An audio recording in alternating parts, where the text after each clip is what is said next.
વલસાડ નજીકથી પસાર થતો નેશનલ હાઇવે 48 પણ વરસાદને લઈ પ્રભાવિત. અબ્રામા નજીક હાઇવે પર પાણી ભરાવાને કારણે ટ્રક ફસાઈ. વરસાદી ગટરમાં ટ્રક ફસાઈ તો બીજી તરફ હાઇવે પર પાણી ભરાવાને કારણે અકસ્માત પણ સર્જાયો. બાઇક સવારને ટેમ્પો ચાલકે ટક્કર મારતા બાઇક ચાલક રસ્તા પર પડ્યો હતો. વલસાડ નજીક અબ્રામા ખાતે વરસાદી પાણી હાઇવે પર પાણી ભરાતા સર્વિસ રોડ અને ગટરને દેખાતા ટ્રક ફસાઈ. નેશનલ હાઇવે 48ની બેદરકારીને લીધે વાહનો હાઇવે પર ફસાયા. हम लोग वापिस से जा रहे थे यहाँ कंपनी में तो माल भरने के लिए और यहाँ से रिवर्स लेना था गाड़ी से, यहाँ से चौकड़ी से हम लोग को पार करना था. तो जो हम लोग का सेठ है वो बोला कि ड्राइवर को यहाँ से रिवर्स ले लो गाड़ी. तो यहाँ हम लोग को तो पता नहीं है, अनजान है हम लोग, यहाँ नाला है कि क्या है. तो यहाँ के जो सरकार है उसको तो या उनका जो आदमी है सबको यहाँ बोर्ड को लगाना चाहिए ना. यहाँ गड्ढा है, कोई गाड़ी यहाँ से क्रॉस नहीं होगा. यहाँ रेड लाइट लगा देना चाहिए था कि कोई गाड़ी यहाँ से क्रॉस नहीं होगा. अब यहाँ हादसा उसको हम लोग को बच गया. इसमें 8 लोग हम लोग बैठे हुए थे. पलट जाता हम लोग को जान चल जाता तो हम लोग कमाने खाने वाला आदमी हम लोग को फिर परिवार कैसे देखता. हाँ, रास्ता पानी भरा है, इसके वजह से रास्ता पता नहीं चला. इससे पहले 2 गाड़ियाँ यहाँ फंसी थी. हम लोग आने से पहले वही यही हाइड्रा निकाला वो गाड़ी.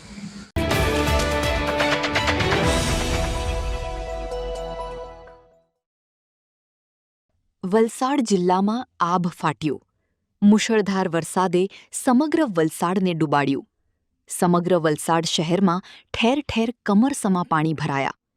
શાળાએ જતા બાળકો તેમજ નોકરિયાત વર્ગ રસ્તા ઉપર અટવાયા.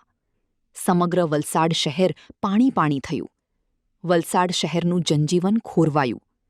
વલસાડ શહેરનું Tithal road, MG road, Kosamba road, Bhagdawada, Halar વિસ્તાર તમામ જગ્યાએ પાણી ભરાવાની સમસ્યા આવી સામે.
બે કલાકમાં વલસાડ શહેરમાં 6 ઇંચ વરસાદને લઈને વલસાડ શહેર ડૂબ્યું.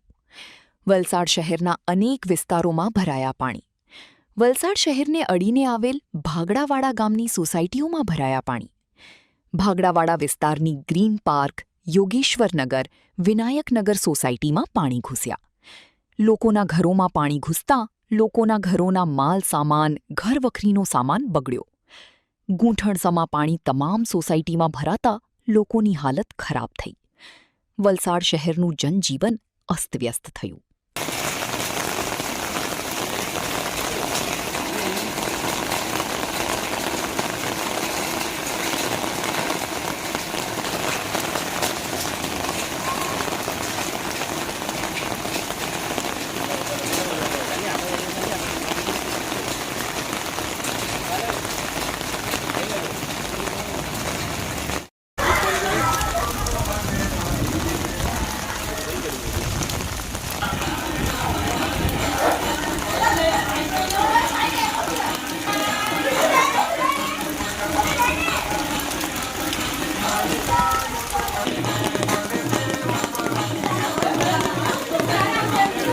बंद करो नहीं टेप में. हाँ बस पानी नहीं दे दो खाली. हाँ हाँ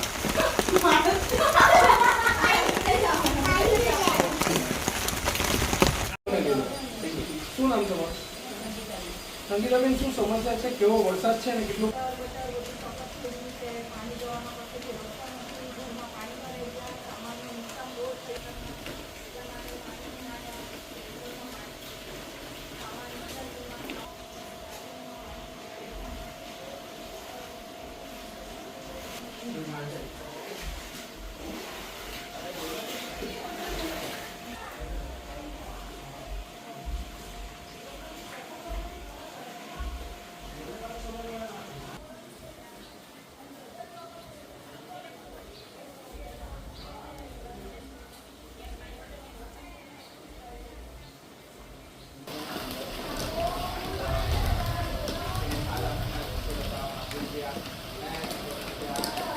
સવારથી જે પોતાના ઘરના અંદરનો જે સામાન છે એ તેઓએ ઉપર ચડાવવાની ન વાર આવે છે.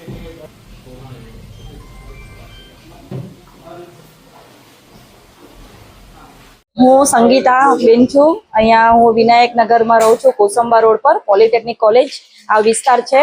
તેમાં 15 થી 20 મિનિટ બી નથી થઈ, એટલું પાણી ભરાયું છે કે અમને ટાઈમ નથી મળ્યો કે અમે સામાન કેવી રીતે એડજસ્ટ કરીએ, ક્યાં મૂકીએ. અમારા નાના નાના છોકરાઓ છે તે અમે બીજા લોકોના ત્યાં ઉપર 3rd ફ્લોર પર શિફ્ટ કર્યા છે. અમારું સામાનનું નુકસાન થયું છે, અમને કઈ આઈડિયા નથી કે અમે સામાન ક્યાં મૂકશું, કેવી રીતે મૂકશું. એવા પાણી ભરાયા છે કે અમારું કઈ હવે જમવાનું કઈ જ તકલીફ, બધી જ તકલીફ બહુ થઈ છે. સામાન બામાન બધું અમારું વિખરાઈ ગયું છે, હર વાતની તકલીફ થઈ છે. અને ગટરો એવી ચોકઅપ થઈ છે કે પાણી જવાનો રસ્તો જ નથી કશેથી. નાની નાની ગટરો છે, કચરા ભરાયા છે અને પાણી જવાનું કશે કઈ જગ્યા નથી, એટલા માટે પાણી ઘરોમાં ભરાયા છે. કેટલા વર્ષોથી આ સમસ્યા છે? અહીંયા તો પાણી ભરાય જ છે ભાઈ. હવે આપણે વર્ષોનું તો કહી નહીં શકીએ, પાણી તો અહીંયા ભરાય જ છે.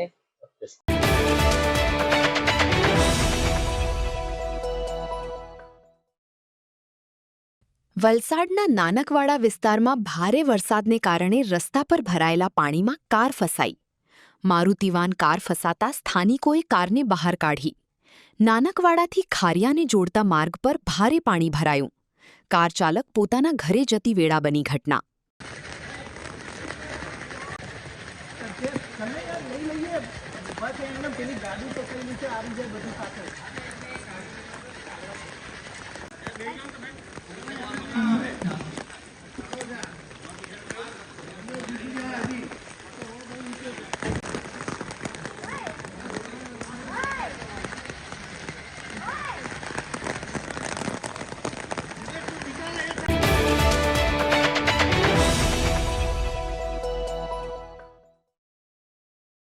વલસાડ જિલ્લામાં ધોધમાર વરસાદ. જિલ્લા ધોધમાર વરસાદના કારણે નેશનલ હાઇવે પર પાણી ભરાયા. પારડી નેશનલ હાઇવે 48 પર પાણી ભરાતા વાહન ચાલકોને હાલાકી.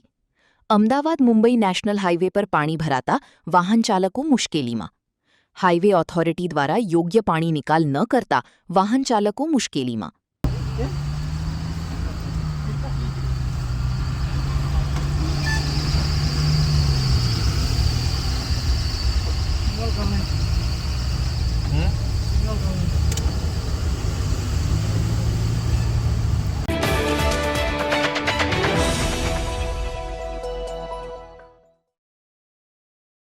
ભીલાડમાં યુવક પર જીવલેણ હુમલો.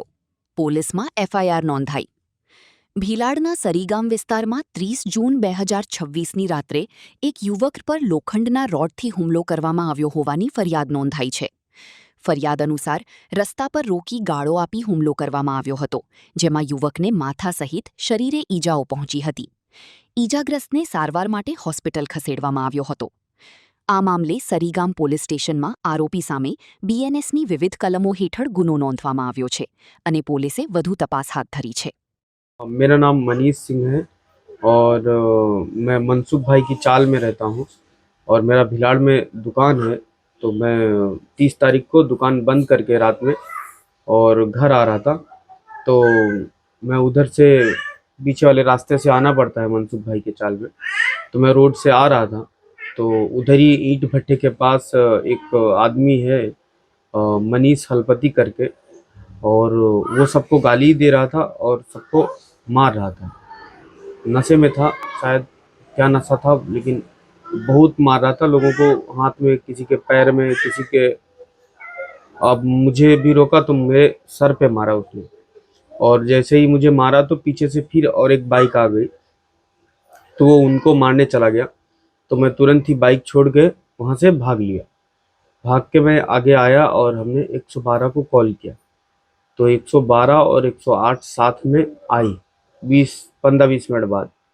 तो तब तक वो थोड़ा सा आगे जा चुका था लोगों को मारते मारते। तो 112 वालों ने उससे बात की और मुझे बोला कि आप पहले श्रीजी में जाओ, पट्टी उट्टी करा के आओ। तो बहुत ब्लड बह रहा था इसके लिए। तो मैं 108 में बैठा और श्रीजी हॉस्पिटल गए। फिर वहाँ पे डॉक्टर ने 4 टाँके लगाए और 4 टाँके इंजेक्शन दिया और बोला कि कल आके सिटी स्कैन कराना। ठीक है, तो फिर हम लोग घर पे चले आए। फिर वापस 1 तारीख को हम पुलिस स्टेशन गए और उसके नाम हमने मतलब एफआईआर किया, अर्जी दाखिल किया। तो अर्जी तो पुलिस वालों ने ले लिया, वहाँ पे मैंने दे दिया। और फिर हमने पता किया मतलब कि ये मनीष सलपति, क्योंकि हम लोग इसके पहले इसको कभी जानते नहीं थे। तो हमने लोगों से पूछा तो पता चला कि मतलब ये लोग यही काम करते हैं, लोगों को मारते पीटते हैं। और यहाँ के भी जो मूल निवासी हैं आदिवासी लोग, उनकी ज़मीनों पे भी कब्जा वब्जा ये लोग करते हैं। तो ऐसे लोग हैं, तो इसलिए हमारा पूरा परिवार डरा हुआ है कि हमारे साथ कुछ भी हो सकता है। इसके लिए हमारा अनुरोध है कि पुलिस से कि इन लोगों पे सख्त से सख्त कार्रवाई होनी चाहिए, क्योंकि नहीं तो फिर हम लोगों को रहना बहुत मुश्किल हो जाएगा यहाँ पे।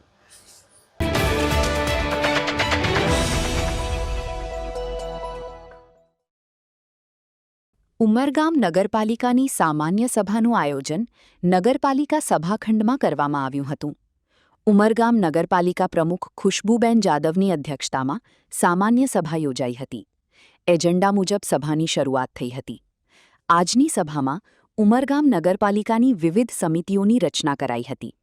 પ્રમુખ સ્થાનેથી ખુશ્બુબેન જાદવે સમિતિઓની રચના અને અધ્યક્ષના નામ જાહેર કર્યા હતા, જેમાં કારોબારી સમિતિના અધ્યક્ષ ગૌરવભાઈ કોન્ટ્રાક્ટર, સામાજિક ન્યાય સમિતિના અધ્યક્ષ કાવેરીબેન દુબળા, બાંધકામ સમિતિના અધ્યક્ષ નટુભાઈ રાઠોડ, વીજળી સમિતિના અધ્યક્ષ વૈભવીબેન માયાવંશી, આરોગ્ય સમિતિના અધ્યક્ષ સુશીલભાઈ ભરતિયા, મહેકમ સમિતિના અધ્યક્ષ રેશમાબેન માછી, પાણી પુરવઠા સમિતિના અધ્યક્ષ રીતેશભાઈ બારી, વેરા વસૂલાત સમિતિના અધ્યક્ષ જયદીપભાઈ આકરેકર, ડ્રેનેજ સમિતિના અધ્યક્ષ જયશ્રીબેન માછી નામો જાહેર કરી તમામને શુભકામના પાઠવી હતી.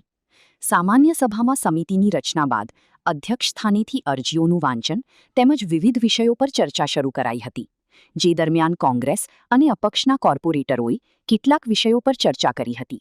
જે દરમિયાન ભાજપ કોર્પોરેટર સમીરભાઈ કંસારાએ ઊભા થઈ સભા સમાપ્ત કરવા અધ્યક્ષને જણાવ્યું હતું. તેઓના આદેશ બાદ અધ્યક્ષ ઊભા થઈ જતાં ભારે ચર્ચાનો વિષય બન્યો હતો.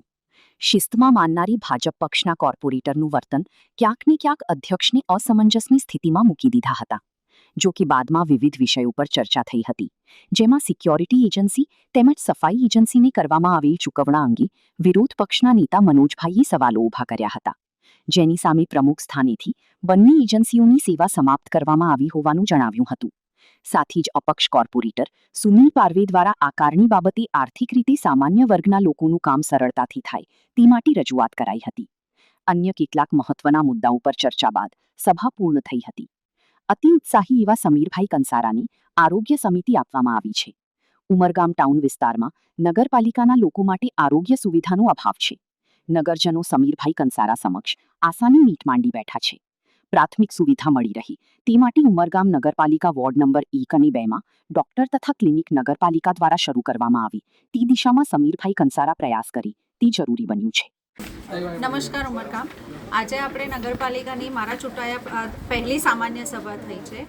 ઓવરઓલ બધું સારું રહ્યું છે, જેમાં વિપક્ષ અને આપણા સભ્યોએ જે પણ આપણને સમસ્યાઓ કીધી છે એના ઉપર જરૂરથી આપણે આગળ કાર્યવાહી અને કરવામાં આવશે, કામો કરવામાં આવશે.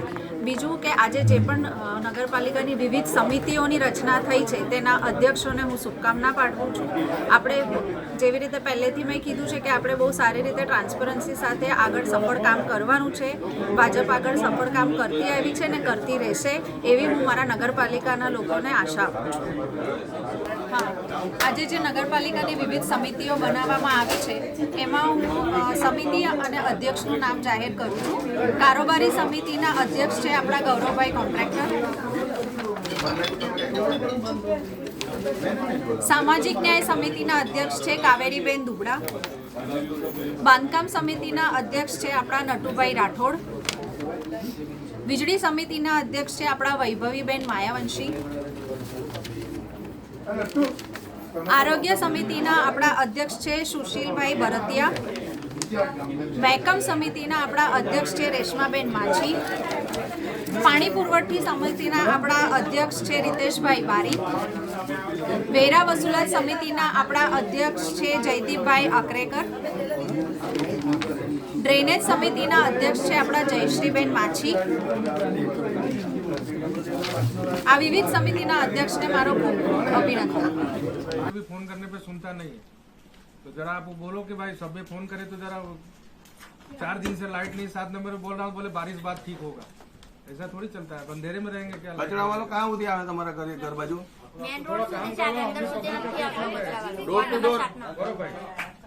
डोर टू डोर कचरा वाला डोर टू डोर છે ને રાખેલો ભાઈ થોબો નહીં હું ખડે હો જાવ જરા થોબો યાર મીટિંગ એવું કેવી વાત કરી સભા ચલાવો કેમ તમે નહીં અરે તમે વિપક્ષમાં છે એટલે એનો મતલબ આજે તમારે કાલે આવવા જોઈએ ને અમે નહીં આવેલા આવતા કાલે અમારા પ્રશ્ન ઉતારો ખોટી વાત ચાલો